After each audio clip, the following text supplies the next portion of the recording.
요즘 부동산 뉴스를 보면 주택 매매 거래량이 급감했다. 아파트 매물이 시장에 나오는 것도 없고 사려는 사람, 즉 매수자도 없어서 거래량이 뚝 떨어졌다. 이런 이야기들 아마 많이들 들으셨을 텐데, 그런데 제 눈에 띄는 몇몇 뉴스들이 있었는데 그중 하나가 바로 이 중국인의 한국 부동산 쇼핑 열풍입니다. 오늘 주제도 바로 이 중국인의 서울 점령, 차이나 머니 공습이 시작됐다인데요. 한국인들은 잠잠한데 대체 중국인들은 어떻게, 왜 국내 부동산을 사들이고 있는지, 오늘은 이 K 부동산 쇼핑의 실체에 대해서 한번 이야기 나눠보겠습니다.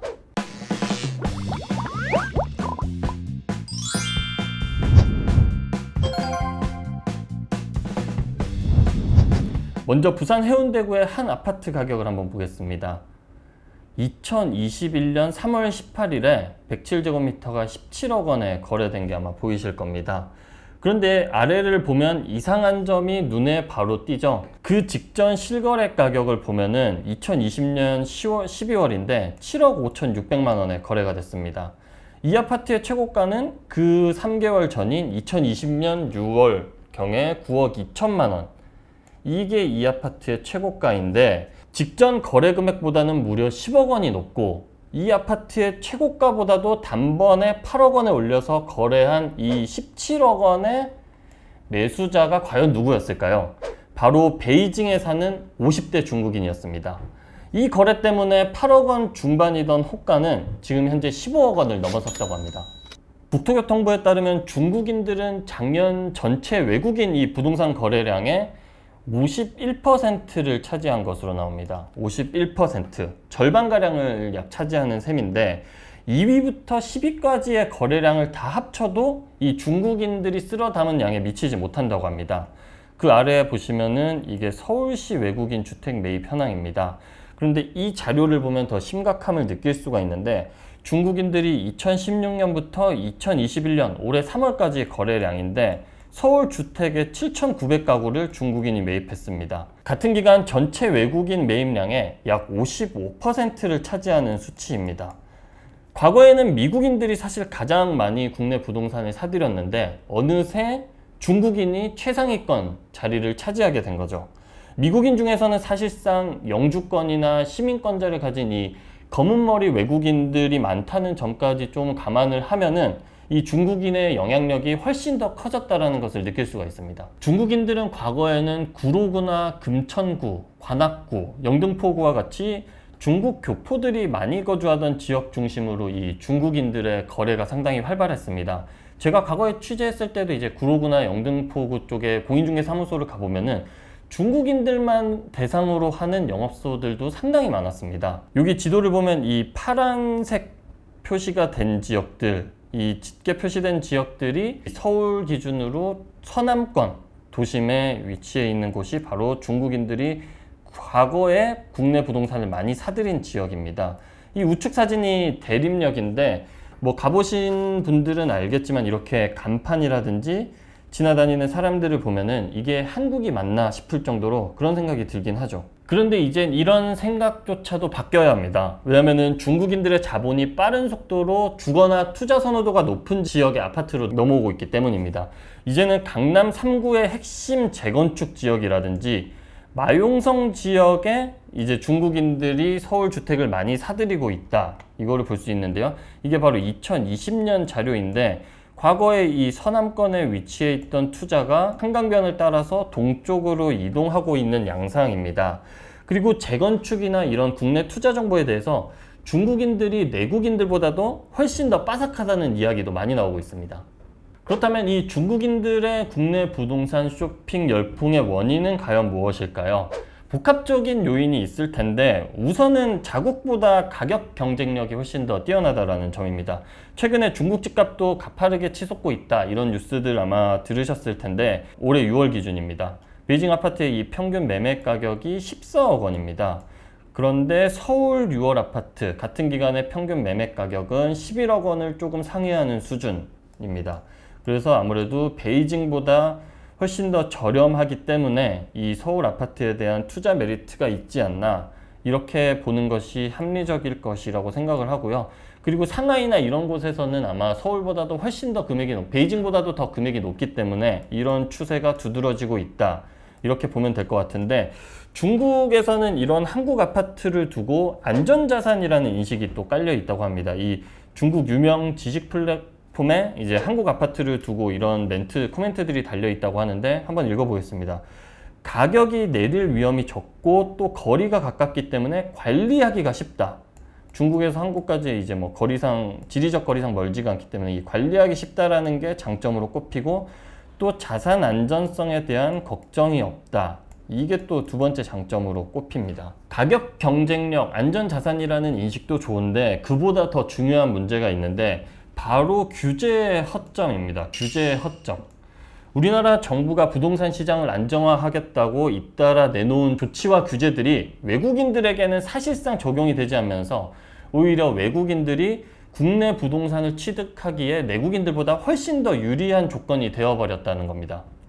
그래서 이 청와대 국민청원에도 이런 외국인의 부동산 투자를 규제해 주세요. 이게 참여 인원이 거의 2만 명 가깝도록 이제 청원에 글이 올라와 있는데, 중국을 살펴보면은 이제 중국은행에서 자금을 융통할 수 있기 때문에 중국인들 같은 경우에 대출 규제도 상대적으로 덜 받게 되고, 또 다주택자에 대한 징벌적 세금 규제가 한국에서는 가장 이슈인데 이 규제도 피할 수 있다는 게 큰 장점입니다. 그리고 중국인 같은 경우에는 온 가족이 각자 한국 아파트 한 채씩을 사더라도 이게 다주택 보유 가구인지 확인할 수가 전혀 없는 실정입니다. 그래서 국내에서 적용되는 이 다주택자의 취득세, 종부세, 그리고 양도세 폭탄과는 이 중국인들은 전혀 무관한 일이 돼버립니다. 그렇다면 한국의 주택 보유자들은 죄인이고 중국인들이 여러 채를 구입하는 건 괜찮은 걸까요? 정부의 논리대로라면 다주택자는 똑같이 규제를 해야 되는 상황인데 오히려 내국인들만 역차별을 받고 있는 실정입니다. 그런데 여기서 또 웃긴 점이 하나 있습니다. 중국 집값이 아까 최근에 크게 올랐다고 얘기를 했는데, 중국 22개 도시에서 부동산 대책이 무려 100여 차례나 쏟아졌다고 합니다. 최근에. 상하이 기준으로만 올해 들어서 6차례가 부동산 대책이 나왔다고 합니다. 집값 상승을 규제로 잡겠다. 이거 상당히 어떤 나라랑 되게 비슷한 양상인데 생각이 나시겠죠? 보시는 분들은 아마. 100번의 부동산 대책을 내놓은 중국, 그리고 25번의 부동산 대책을 내놓은 한국. 규제의 풍선 효과 100번과 20번, 이 20번이 상대적으로 덜 적기 때문에 이 규제의 풍선 효과 현상이 나타나고 있는 것으로 봐야 할까요? 아까 지리적으로 중국인들이 사들이고 있는 서울 주택의 위치들이 강남 3구 그리고 마용성으로 점차 확대되고 있다 얘기를 드렸는데, 서울 강남과 용산, 성수, 부산, 해운대 이런 지역의 공통점이 뭘까요? 바로 물입니다. 물. 최근 중국인들이 이 집중적으로 사들이는 지역의 공통점인데, 중국인들은 이 물이 부의 원천이다라는 인식이 자리 잡고 있는데, 그렇기 때문에 이 중국인들이 앞으로도 한강변 양쪽의 아파트에 눈독을 들일 것이다. 이런 예상들이 많이 나오고 있는데, 특히 전국 부동산 시장을 들쑤실 수 있는 이 서울 강남 부동산은 지금도 그리고 앞으로도 이 중국인들의 집중 타깃이 될 가능성이 상당히 높아 보입니다. 이게 과거의 홍콩 사례와 상당히 유사하다 이런 분석들이 많이 나오고 있는데, 홍콩 섬과 카오룽 반도 양쪽 바다와 인접한 아파트를 중국인들이 거의 싹쓸이 하다시피 했는데, 90년대 이후 이런 차이나머니의 먹잇감이 된 홍콩은 부동산 폭등의 후유증을 아직까지도 겪고 있습니다. 민영 아파트, 공영 아파트 할 것 없이 부동산 가격, 집값이 워낙 많이 올랐기 때문에 최근 이 홍콩의 20, 30대들은 뭐 월급을 40년 이상 한 푼도 쓰지 않아야 겨우 집을 한 채 구할 수 있다라는 이 벼락거지 처지에 절망하고 있다고 합니다. 서울 등 전국의 부동산 중에서 특히 이제 리버뷰나 레이크뷰, 오션뷰 이런 아파트를 집중적으로 노리는 차이나머니의 공습은 서막일지도 모릅니다. 이런 중국인들의 부동산 쇼핑 열풍이 사실 국내에만 국한된 문제는 아닌데 전 세계적인 현상이기도 합니다. 그래서 캐나다와 호주와 같은 일부 국가는 이 중국인들이 주요 도시 부동산 사재기에 나서면서 가격이 급등하면서 이 외국인들의 규제를 강화하고 있는 추세입니다.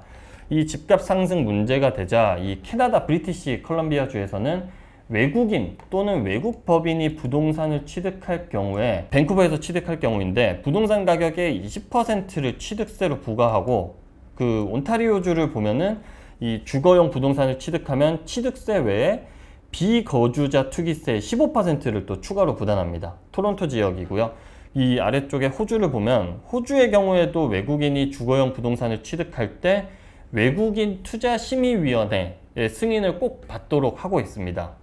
그렇다면 한국에서는 현재 어떤가요? 중국인들의 국내 부동산 취득을 한국에서는 전혀, 거의 제한하고 있지 않는 상황입니다. 반면 중국은 현재 우리나라 국민들의 중국 내 부동산 취득을 아주 엄격히 제한하고 있습니다.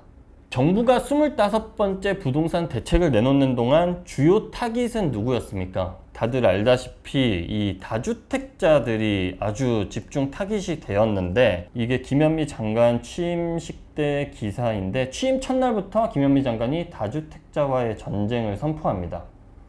4년 전 이 김현미 장관이 다주택자와의 전쟁을 선포했는데, 실거주가 아닌 투기용 주택의 매물을 유도한다는 취지하에 대책들을 잇따라 내놨지만 결과는 대실패였습니다. 결과를 떠나서 이 취지만 놓고 봤을 때도 다주택자를 강하게 규제하는 게 우리의 정책 방향이다, 뭐 이거를 일관적으로 밀어붙였다면 중국인들도 마찬가지로 이 여러 채 보유하고 있는 거를 막았어야 했고 앞으로도 막아야겠죠, 당연히. 그런데 집값은 올려놓고 자국민들은 각종 규제로 현재 내 집 마련에 어려움에 처한 상황인데, 이 중국인들의 무분별한 K 부동산 쇼핑, 아파트 쇼핑을 놔둬서는 안 되는 거 아닐까요?